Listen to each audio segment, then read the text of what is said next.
வாங்க இன்றைக்கி மஞ்சளை பற்றி பார்க்கலாம். மஞ்சள் மருத்துவத்துறையில் அதிக பங்கு வகிக்குதுங்க.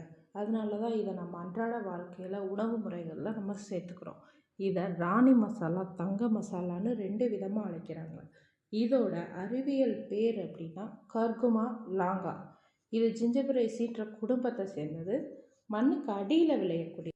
திஸ் வீடியோ ஸ்பான்சர்ட் பை பைமோட் ஷாப்பிங் ஆப்.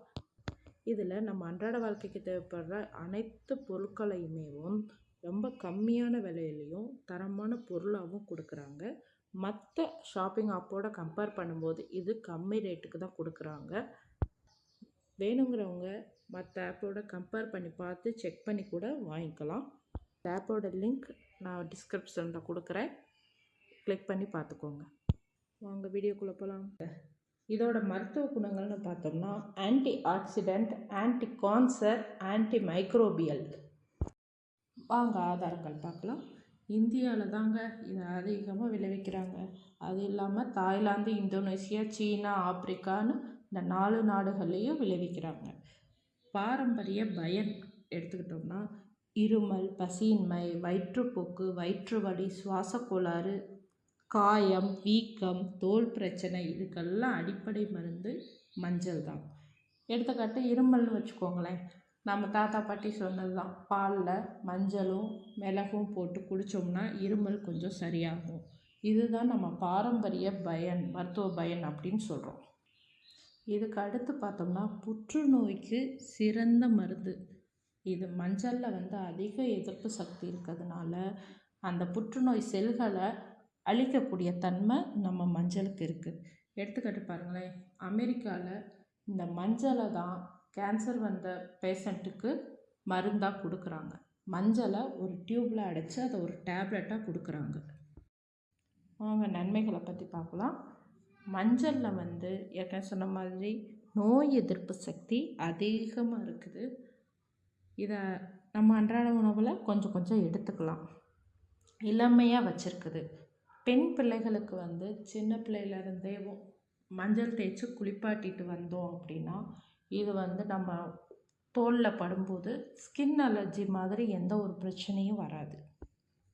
கல்லீரலில் எந்த மாதிரியான வேலைகள் நடக்குது அப்படின்னா நச்சு மிக்க டாக்ஸின்களை வெளியேற்றி பாதிக்கப்பட்ட செல்களை புதுப்பிக்குதுங்க. அடுத்து இரத்த சோகையை குணப்படுத்துது. நெக்ஸ்ட்டு மூளை.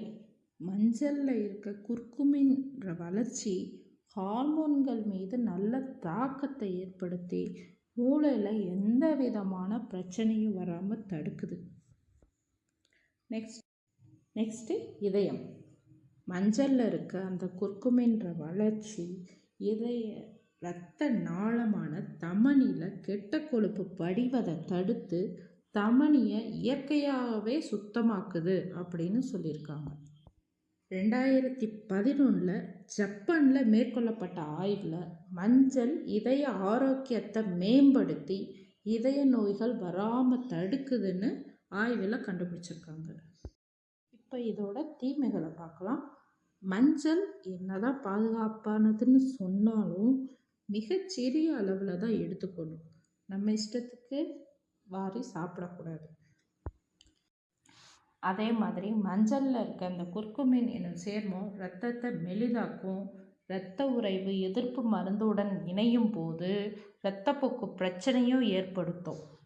தேர்டு, இரும்பு சத்து குறைபாடு உள்ளவங்க ரொம்ப கவனத்தோடு இருக்கணும். ஏன்னா குர்குமின் அப்படின்ற சேர்மம் இரும்பு சத்து உடலால் உறிஞ்சப்படுவதை தடுக்கும். ஃபோர்த்து, பித்தப்பை பிரச்சனை இருக்கவங்க கண்டிப்பாக டாக்டரோட கன்சல்ட்டிங் இல்லாமல் எடுத்துக்கவே கூடாது. ஏன்னா இது மேலும் பிரச்சனையை அதிகமாக்கும்னு சொல்கிறாங்க. அடுத்து அதிகமாக எடுத்துக்கும் போது சிறுநீரகக்கல் உருவாகும் அபாயம் கூட இருக்குன்னு சொல்கிறாங்க. அதனால் மருந்தளவில் மஞ்சளை எடுத்துக்கிட்டால் நம்ம உடம்புக்கு ரொம்ப நல்லது. நம்ம வீட்டு குழந்தைகளுக்கு மஞ்சளை கொஞ்சமாக கொடுத்து பழக்குங்க. ஏதாவது ஒரு உணவுகள்லையே கொடுத்து பழக்குங்க. அவங்களுக்கு நோய் எதிர்ப்பு சக்தி இதிலேருந்து நல்லா கிடைக்கும். அதே சமயம் மருந்தை எடுத்துக்கோங்க. அதிக அளவு எடுத்துக்கிட்டிங்கன்னா அதுவும் நம்ம உடம்புக்கு கேடு தான். பார்த்துக்கோங்க, நம்ம உடம்பை நல்லா கவனிச்சுக்கோங்க. நன்றி. அடுத்த வீடியோவில் பார்க்கலாம்.